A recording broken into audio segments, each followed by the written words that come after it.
Vamos lá, vou deixar agora para Jorge Veder. Então, cara, a gente fez essa pergunta, né, para entrar no assunto. É claro que são situações, mas ontem, Tunay, a questão vai além da ordem. Por quê? Porque, segundo relatado pelos jogadores e principalmente pelo próprio técnico, qual foi a situação? Na pré-eleição, com todos os jogadores reunidos, toda a comissão técnica reunida, foi decidido e informado pela comissão técnica que o Bruno Guimarães seria o batedor, o Martinelli seria o segundo batedor e depois o Vinícius. Então, assim, não foi, foi uma situação que foi exposta para todos ali, né? Então, se, como muitos estão falando, inclusive alguns ex-jogadores, que depois que se aposenta, né, eu faria isso, eu faria aquilo, eu fazia aquilo outro, que não sei o quê, cheio de autoridade para falar agora, né? Mas aí, se o Vinícius vai lá, bate no peito, como muitos queriam, né, falam que deveriam ter sido feito, chamado a responsabilidade, ele não chamou a responsabilidade, né? Então, assim, tomasse a bola do Bruno Guimarães para bater, ele estaria desrespeitando não só as ordens do técnico, que determinou isso na frente de todo mundo na preleção, mas todos os seus companheiros. Todos. Porque, assim, foi uma coisa que foi combinada, foi ali entendida, e aí você, na hora que acontece a situação, você vai lá e desrespeita as ordens e seus companheiros. É isso mesmo que estão falando? É assim que funciona? É assim que são as mesmas pessoas que pedem profissionalismo no futebol brasileiro? Que o jogador tem que ir lá bater no peito, eu sou mais que você. Sou mais que você, Bruno Guimarães. O treinador falou lá na frente de todo mundo quem tem que bater, mas caguei pra você. Eu sou a estrela do time, eu sou o cara e eu vou bater. É assim? É isso que vocês estão pensando que tem que ser? Então, cara, acaba com o profissionalismo no futebol. Vamos voltar ao que era antes, no problema do futebol brasileiro, né? Porque não pode ter, não é possível que aceitem isso como uma coisa plausível. Não tem como. É muita vontade de botar a responsabilidade no Vinícius. E eu te digo mais. É uma covardia tão grande, porque assim, do torcedor, de um modo geral, o torcedor de Copa, não necessariamente é o torcedor que acompanha futebol sempre, é torcedor específico para a Copa.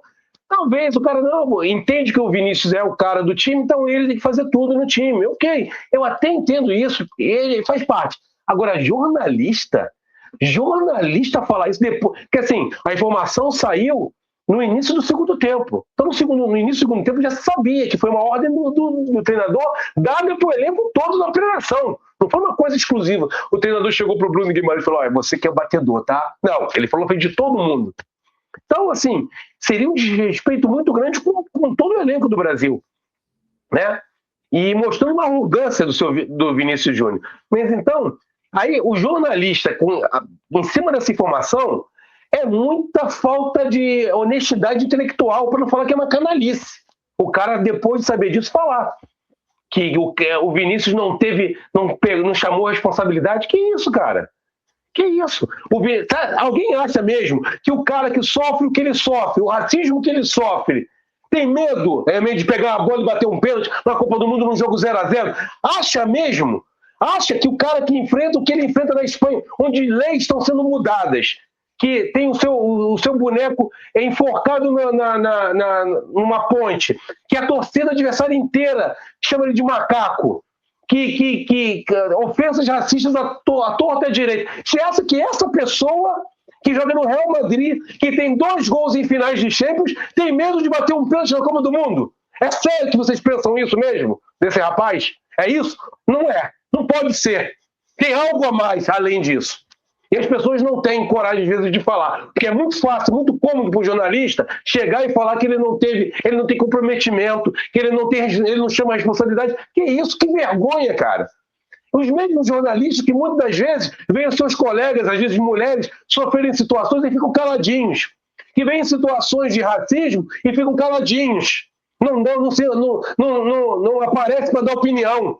Não aparece para reforçar o combate a essas situações horrorosas que acontecem no futebol. Mas para criticar o Vinícius Júnior, que ele tem medo, ele não chama... Porra! Põe na consciência. Tem um pingo de hombridade para falar uma besteira, uma bobajada dessa.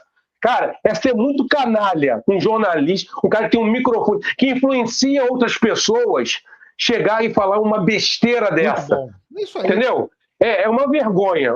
Parte, ou alguns jornalistas que detêm um canhão, né, no microfone, de expor e falar uma bobagem. Eu vi jornalista postou em site grande que se o Bruno Guimarães tivesse batido 10 pênaltis nos treinos e acertado os 10, e o Vinícius tivesse batido 10 pênaltis e perdido todos no treino, mesmo assim teria que bater o pênalti. E Jorge, é de uma baixeza, é de uma ignorância. A galera tá comentando aqui o seu desabafo misturado com uma análise. É isso mesmo, cara.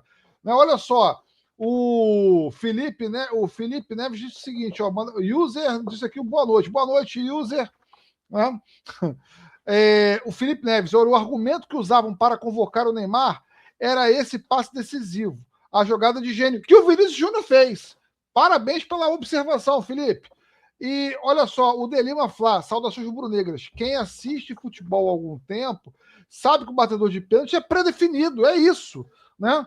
Tá nojento ver jornalistas desse nível. Exatamente, cara. E já estão criando uma retórica, um discurso de que o Ancelotti não serve, cara.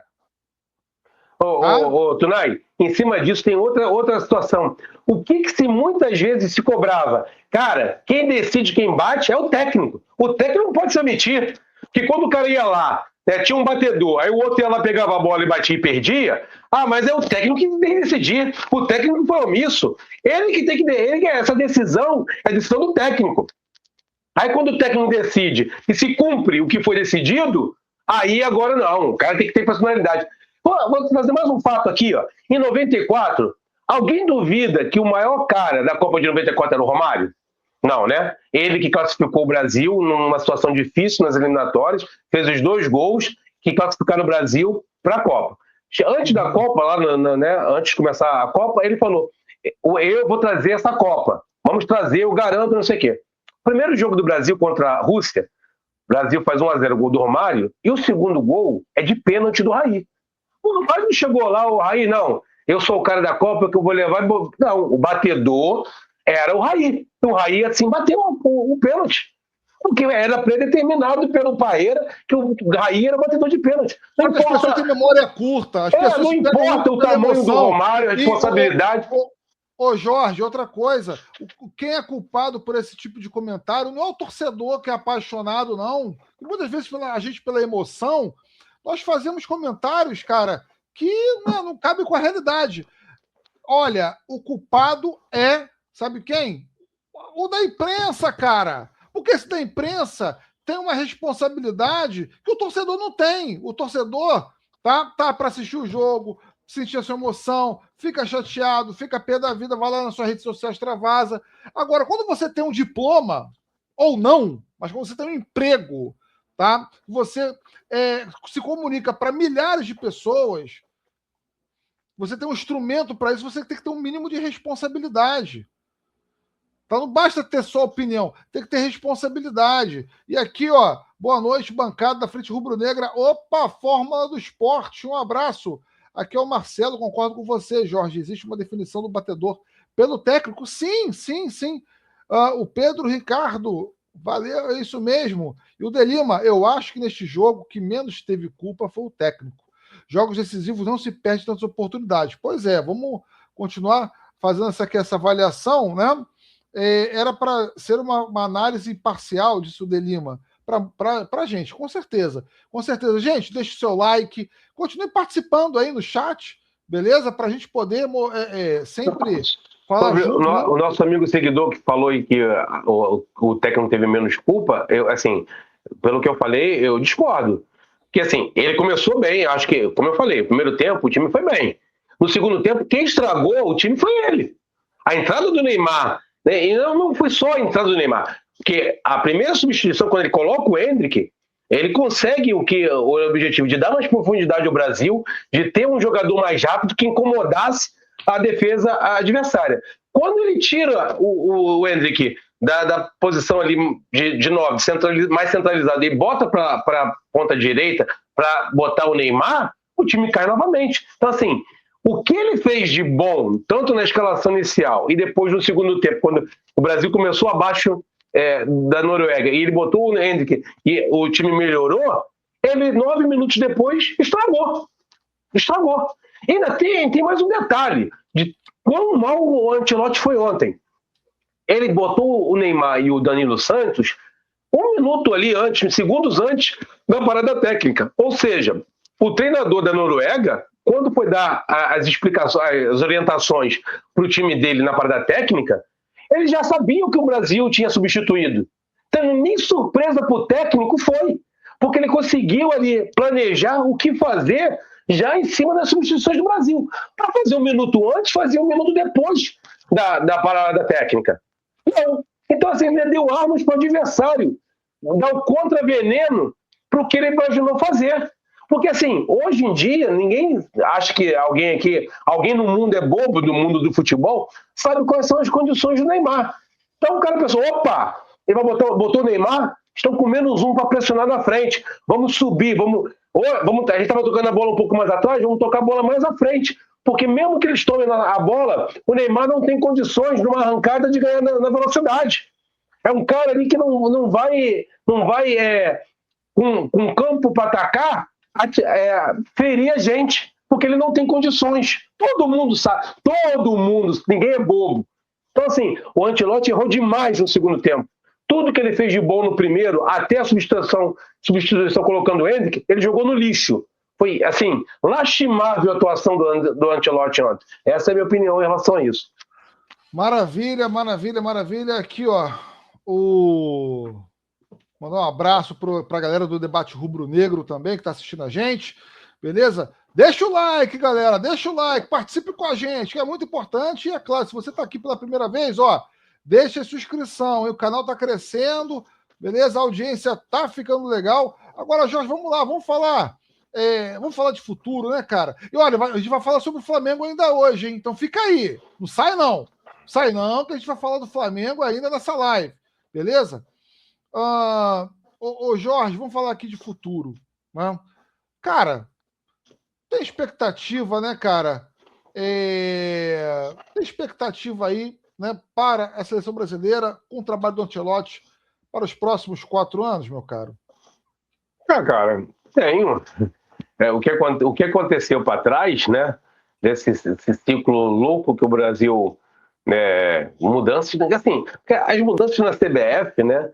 Não foram só os 4 técnicos, foi mudança de presidente. Então, assim, isso também não é de agora, né, cara? A gente sabe que desde como é que é o nome dele? O Ricardo Teixeira, para cá, parece o estado do Rio de Janeiro. Todo governador que entra, o cara já passou ali, já foi preso, já tomou um processo de alguma coisa absurda que fez, é proibido de sair do país, o outro, Marco Polo Deonero, Marinho preso, né? Ricardo Teixeira não pode sair do Brasil, né? O Caboclo por assédio, esse Edinaldo também já tomou processo por desvio de dinheiro. Então, assim, é uma corda, a gente sabe isso aí, cara, vai mudar.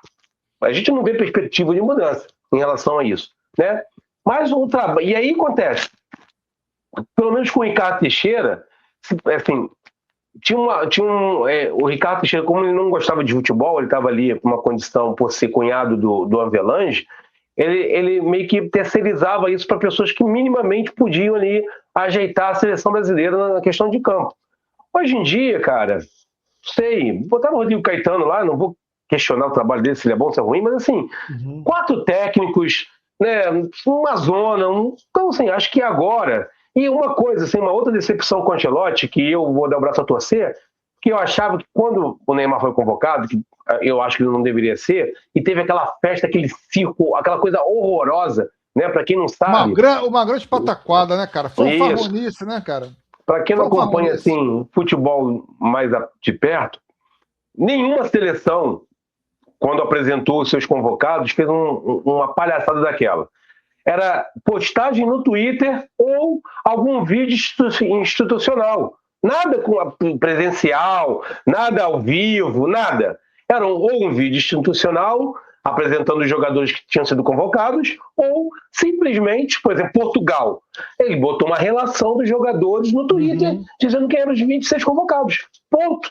Só quem fez aquela palhaçada para atender patrocinador foi a CBF. Então, assim, sem Neymar, não teria festa, porque a festa é em função do Neymar. Então, assim, olha só. O Edilei, você está falando aí, ó, agradecer até o Fórmula do Esportes por ter se inscrito no canal. Pô, maravilha, muito obrigado, tamo junto. Né? E olha só, o Delima Flá, vou colocar aqui o comentário dele, né? Olha só, mais a responsabilidade de fazer gols e dos jogadores, dos jogos da fase não se perde, foram várias oportunidades, faltou efetividade, concordo. Né? O Fórmula do Esporte. Vamos se inscrever também no canal Fórmula do Esporte, hein, galera? Vamos dar essa moral também lá, né? Ele tinha que colocar o Luiz Henrique pela direita. É uma opinião, né? E o Endrick por dentro.